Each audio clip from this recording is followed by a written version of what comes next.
What's this? Tabletop Island, huh? Let's see what this is all about. Be the first to collect all 4 of the Gamma Reduction probe tiles. You do so by making successful trips to the Gamma Chambers and completing the puzzle. But watch out for the Rampage spaces because the Hulk will rage, shaking the board and setting you or your opponents back. This shake is accomplished by state-of-the-art Radiomatic technology, the Incredible Hulk 3D Rampage Board Game by RoseArt. Welcome to Tabletop Island. I'm Bernardo, your host, and today we're going to be taking a look at the vintage board game, the Incredible Hulk 3D Rampage board game. Man, this is a cool one. This came out in 2003, and it looks awesome. But does it play awesome? We'll get there. First, let's take a look at the components. It looks great. It's this really nicely constructed 3D board. You see here all of the detail and design on it. It really fits it well. It has kind of a comic booky, kind of old style video game look to it. It kind of has the kind of old style looking textures on it. It has really nice labeling. It's very simplistic. It's not offering a whole lot. And then you're going to see these really cool player pawns, which, let me tell you now, player pawns that are standees I normally hate, but if you're going to do standees, this is a cool way to do it. They are these plastic hulks that are they're these paper Hulk symbols that are entrapped in this plastic standee casing. I love this. In fact, I'm very surprised they didn't do this a lot in a lot of older board games. It seems like an easy thing to do, and it almost reminds me of one of those contraption keychains that you can kind of close in a picture on. They're really cheap to make. I'm sure you can get these produced in China for almost nothing. So something as simple as that little design, I can appreciate. Now, as for the other components, you're going to notice it says 3D Rampage board game, and it is indeed like an electronic game, but it's all mechanical. It has this shake-pull mechanism that when you pull it out, it shakes the board.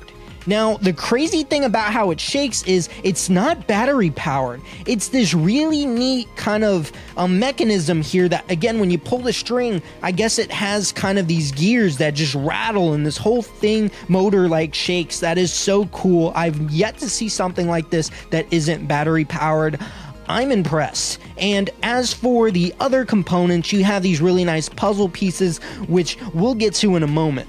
So you start off the game at your starting positions, and you have kind of this plan layout, which it'll make sense because you have your own color pictures, which they call Gamma Probe kind of puzzle pieces, which is really nice. It's definitely neat to the theme, I guess, but I don't really call it that. I just call it a piece of the puzzle. So you're basically trying to connect all your pieces of the puzzle to win.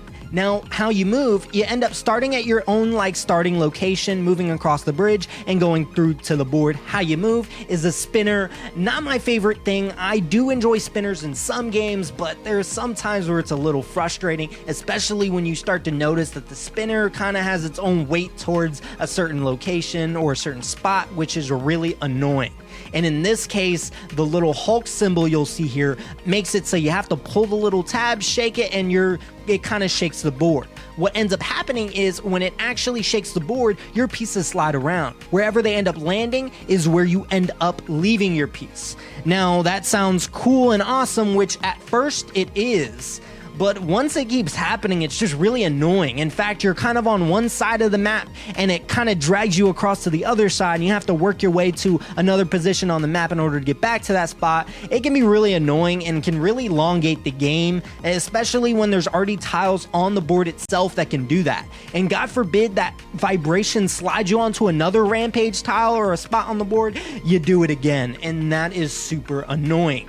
But the game has such a neat idea to it, I couldn't resist. So you're going around to get to the little plus symbols, which are adding a piece, or the little center kind of probe gamma area, which will get you another piece each time you pass it. Now, it sounds easy, I know, but every time you end up getting those pieces, it sends you back to one of those little starting locations.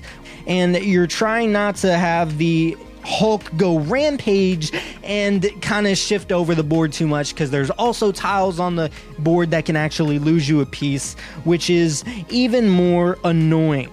which can really set you back. And again, it's not so much where I can honestly say the few times I've played this game, you don't really lose a lot of pieces, but it definitely gets to the point where you're about to get a piece and then you just don't spin the right symbol and you have to go by exact count. It just gets so frustrating, and the whole vibration aspect is so unique, and I really wish it was utilized better, because there's so many times where it just completely got in the way of the game itself, and every time it came to pulling it, everybody got annoyed by it, like, again, are you serious? And while you expect something like that to be the fun aspect of the game, it really honestly was not. So I'll be honest with you, this was not my favorite game. I did enjoy the theme. I do love the contract pieces with kind of the component standees. I love that. I love the fact that it's mechanical some magical way, and it's not electronic, and it has that whole vibrating motor attached to it. That's really neat. I enjoy the fact that it's pretty easy to set up and put back together, and it fits well in the box, which is something that probably doesn't get called to in terms of attention with a lot of 3D board games, and this is one that I can appreciate it with.